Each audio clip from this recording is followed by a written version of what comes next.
회계 처리 기준 위반 조치를 받은 상상인 인더스트리 2021년 실적을 스루풋 회계로 분석한 내용을 소개하도록 하겠습니다.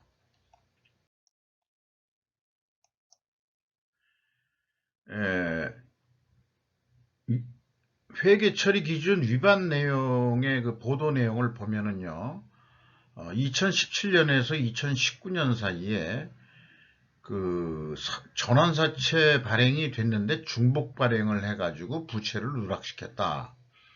그 내용을 보면은 핵심 내용은 전환사채권을 허위로 중복 발행하여 유통시키고 동대금을 회사 계좌로 입금하는 대신 본인들이 횡령하여 사용함으로써, 그러니까 이제 횡령 사건이다 이런 얘기인데, 이 전환사채 발행을 하면서 그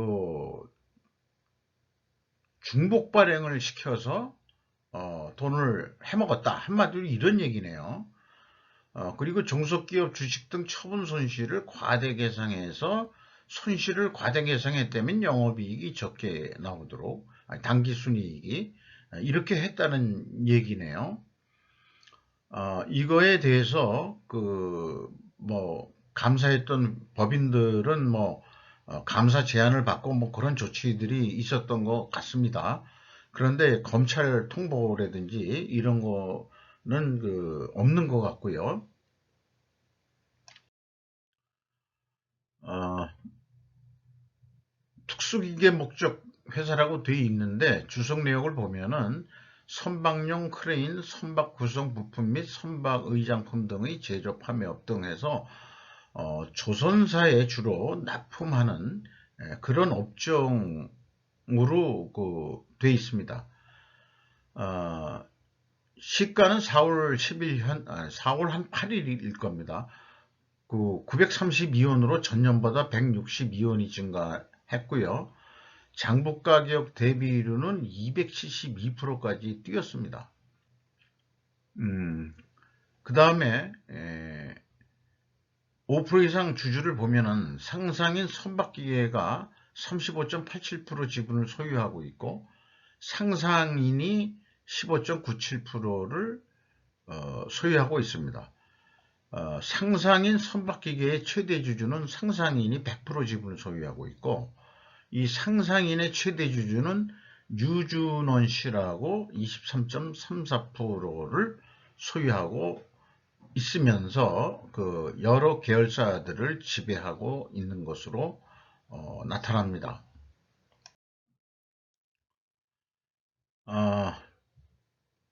2022년 흑자로 전환할 방법은 과연 무엇일까라는 것이 2021년도 손익계산서를 본 내용에서 궁금증인데요. 매출이 511억 원 달성해서 전년도보다도 무려 83.4%가 증가했습니다. 그런데 이제 매출 재료비는 더블 이상으로 더 증가해 버렸습니다. 그래서 스루풋은 41.2%뿐이 증가를 안 했고요. 스루풋률은 무려 16.1%가 하락했습니다. 이렇게 스루풋률이 마이너스로 나오면은 2022년의 미래도 그렇게 투명하진 않다. 그러니까 매출 원가 재료비가 크게 급상승하지 않았을까, 가격 인상들이 돼서 그런 생각을 해봅니다. 운영비용은 9.2% 증가해서 TOE 생산성은 0.98로서 영업 손실 속이지만은 전년보다 0.22포인트가 상승했습니다. 스루풋 영업 손실은 5억 원으로 줄었고요. 전년도보다도 91%가 개선이 됐고, 근데 원가 회계 영업 손실보다는 많이 줄은 거로 산출이 됩니다. 그 차이가 한 30억 가량을 더 번 거로 산출이 되는데 이것은 가공비 배부 재고 자산이 크게 감소했기 때문에 그렇습니다. 재고자산 명세를 보면은 WCAI 가공비 배부 재고자산이 54억 원이 감소했습니다. 이것이 스루풋 영업이익이 크게 증가한 원인이 되겠습니다. 비용의 성격적 분류 내용을 MC와 OE, 매출원가 재료비와 운영비용으로 크게 디커플링하고 있습니다. 이 매출원가 재료비는 전년도에 비해서 무려 1600%가 증가한 거로 산출이 돼버리는데, 이 2020년도에 그 매출원가 재료비가 상상하기 어려운 그런 금액 수준입니다. 어떻게 그 매출이 더 있는데 이것뿐이 안 나올까? 그건 회사 데이터를 가지고 한 거기 때문에요. 그래서 그게 재고자산의 변동 금액 때문에 그런데, 이 마이너스라고 그러면은, 마이너스라고 하면 재고가 크게 뭐라죠? 이게 이제 재고자산의 변동 요거는 마이너스, 이거는 증가한 거로 이렇게 됩니다. 그래서, 자관 이 매출원가 재료비 이 부분이 좀 이상한 그 상황입니다. 운영비용 중 주요 비용으로는 인건비가 43억 원이 집행이 돼서 14.1% 증가했고요. 운영비용 대비 비율로는 0.7% 증가했습니다. 그리고 직원 수가 18명 증가해가지고 평균 임금이 6,200만 원으로 내려갔는데, 이것은 이제 신입사원들의 입사로, 저임금 신입사원들의 입사로 그 결과로 보여집니다.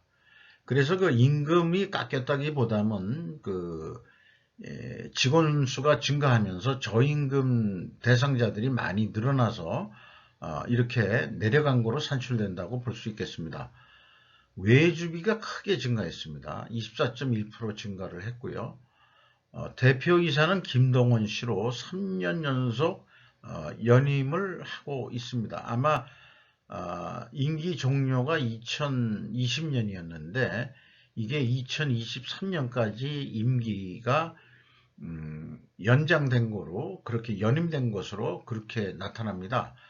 국가로 치면은 대통령 재선에 성공한 거죠. 네.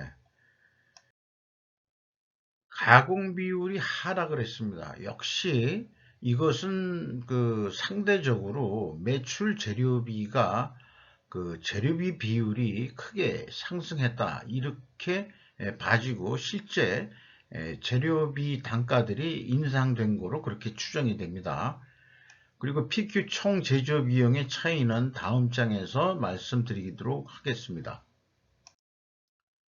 2단계의 투명성 검증으로서요, 가공비 배부 재고 자산의 자산은 54억 원이 감소했습니다. 비성분에서는 감소가 플러스로 표현되는데 52억 원이 감소한 거로 해서 차이가 1억 8,500만 원이 납니다.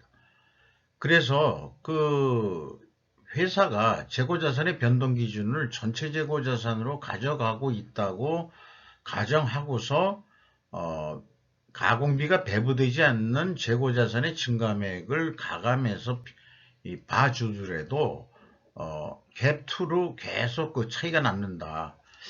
이런 불투명한 재고자산의 수불 상황이 나타나기 때문에 다른 기업에서도 얘기하듯이 하기 양식과 같이 재고자산 흐름표와 같은 이런 수준으로 공시를 해줘야 된다, 그렇게 믿습니다.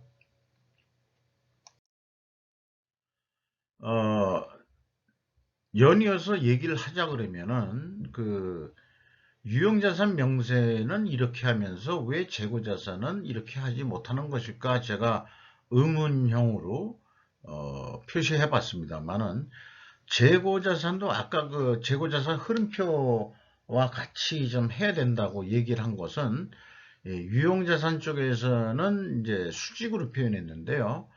이제 기초에서 취득, 그러니까 이 증가분, 처분, 감소분, 그리고 또 대체분도 있고, 그 다음에 이제 감가상각, 재고자산은 이제 평가손실이겠죠. 그리고 여기엔 또 손상차손도 나오고, 손상차손 환입이란 것도 있습니다. 그래가지고 이제 그 기초재고가 얼마 있는데 기말재고가 얼마다. 이런 식으로 재고자산도 좀 표현해 줘야 된다. 제 말씀은 그런 말씀이죠. 그리고 현금 흐름표 기준 전체 재고자산의 증감액은 현금식으로 읽어보면은 현금이 7억 원이 들어왔으면 재고가 7억 원만 감소하면 되는데 무려 50억 원이 감소했다. 그럼 43억 원의 재고가 어디론가 날라갔는데 재고자산 평가손실 환입 마이너스가 환입액이거든요. 그거를 가감해 주면은 더더욱 그 45억 8,300만 원의 갭이 난다. 2020년도는 맞습니다. 2019년도 맞고. 근데 이것이 무엇인지가 아무리 이 주석 내용을 찾아봐도 이 45억이라는 현금, 아니, 그 재고가 어디로 날아갔는지는 전혀 찾을 수가 없습니다. 이게 그 전년도에 그 연관돼 가지고 그 아까 그 했을 때 그 재료비가 엄청 그 작게 나왔었잖아요. 그래서 그 재고자산 그 증감이나 뭐 이런 거에 어떤 그 오류 내지는 그 조작 정도가 있었지 않았느냐, 뭐 이런 생각도 해보게 됩니다. 경영평가지표를 보면은요, 재고자산 회전율이 1.6회전에서 급격히 이제 5.2회전으로 다시 올라섰고, 그러나 2019년도보다는 미흡한 실적이고요. TOE 생산성은 2019년보다도 크게 더 상승을 했습니다.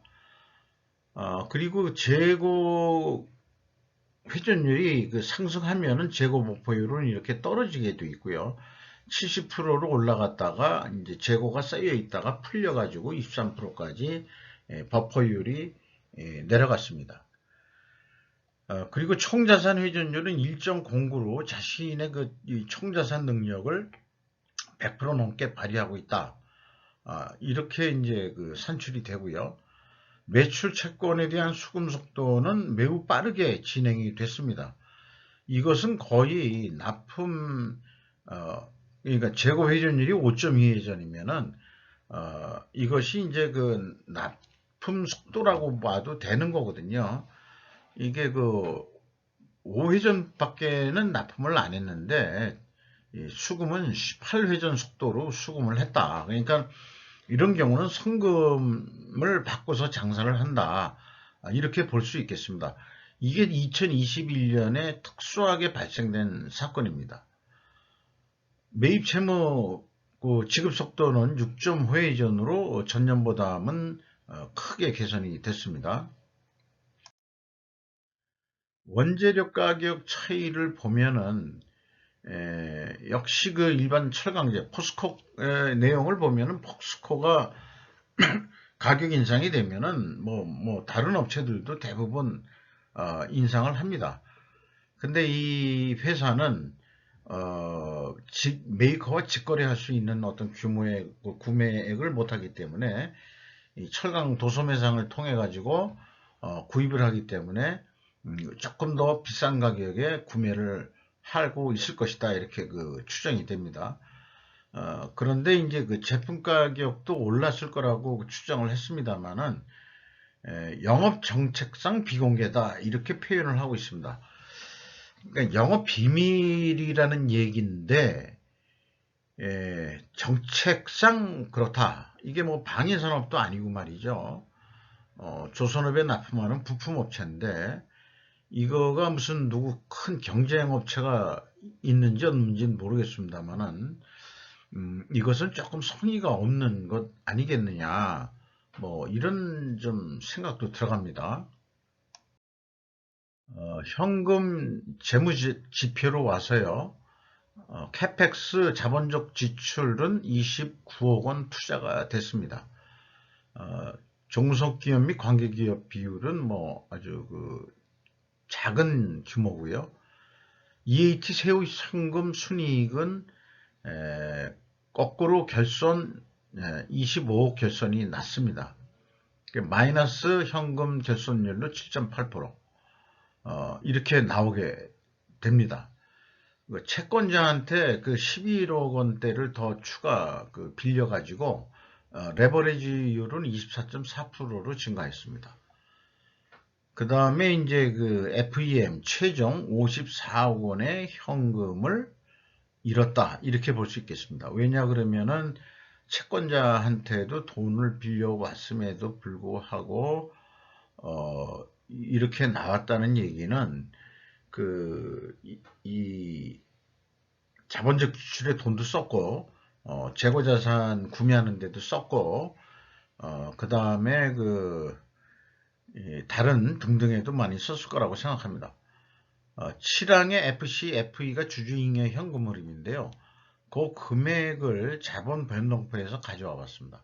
그러니까 출자 전환으로 들어오는 돈들이 매년 있고 전환 채권권 행사를 통해서 들어온 돈들이 있습니다. 그러니까 이익 배당이 아니고요. 이건 돈을 거꾸로 넣은 거니까 이 전환사채 전환으로 들어온 것이 주정을 이룬다고 할 수 있겠습니다.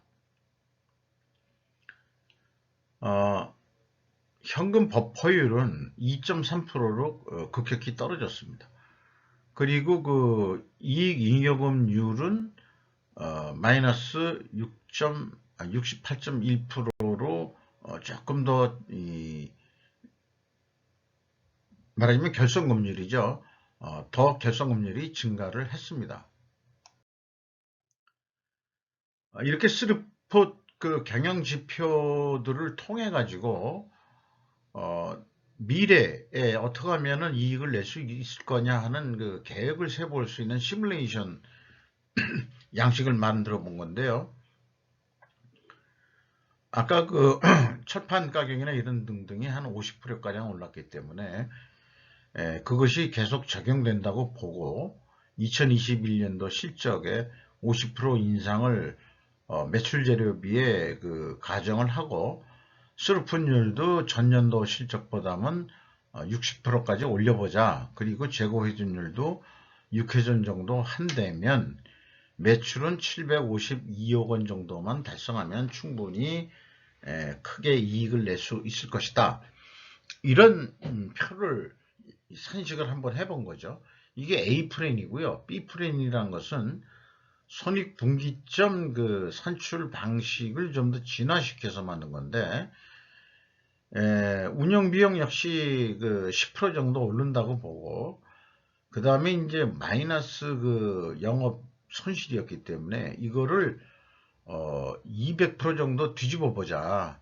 그러면 이제 뒤집으면 이제 5,100만 원 이익을 내는 거로 그렇게 한다면 매출액이 523억 정도만 해도 충분하다. 이런 산식이 나오게 되고요.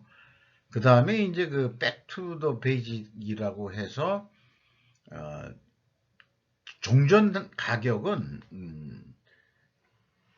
믿지 못하겠다. 만약 그런다면은 재료비 있는 그대로 인정하는 거로 한번 넣어보고 운영비용도 이제까지 전년에도 한 10% 정도 올랐으니까 올해도 10% 정도 올려가지고 좀 해보자. 그런다면은 669억 원 정도를 매출하면 되는 거로 이렇게 됩니다. 이 ABC 중에서 어느 게 옳다, 그러다 이런 건 아닙니다. 굿 이너프 한 거. 현실적으로 리즈너블한 그런 이 계획이 뭐가 있겠느냐. 근데 이렇게 근데 차이들이 심하게 나는 기업을 별로 분석을 하면서 보질 못했어요. 그래서 이 변수들이 매출 재료비 입력하는 것들, 스르픈율, 회전율, 그 다음에 운영비용, 프로핏, 이런 것들이 그 근거이 있기는 있지만 어느 정도 그 잘못된 그 결과를 가지고 논을 하는 거기 때문에 그 전년도 실적을 그냥 적용한다는 것도 좀 무리는 있어 보이는 그런 미래 예측이 되겠습니다. 그래서 각 A, B, C 간의 그 차이도 좀 심하게 나는 거고요. 이것도 그 회계 투명성이 높은 기업은 좀 유사하게 나옵니다. A, B, C 그 금액이. 이런 점을 좀 말씀드리면서 역시 그 상상인 인더스트리도 매우 좀 투명성이 미흡하다. 이렇게 볼 수 있겠습니다. 이상 마치도록 하겠습니다.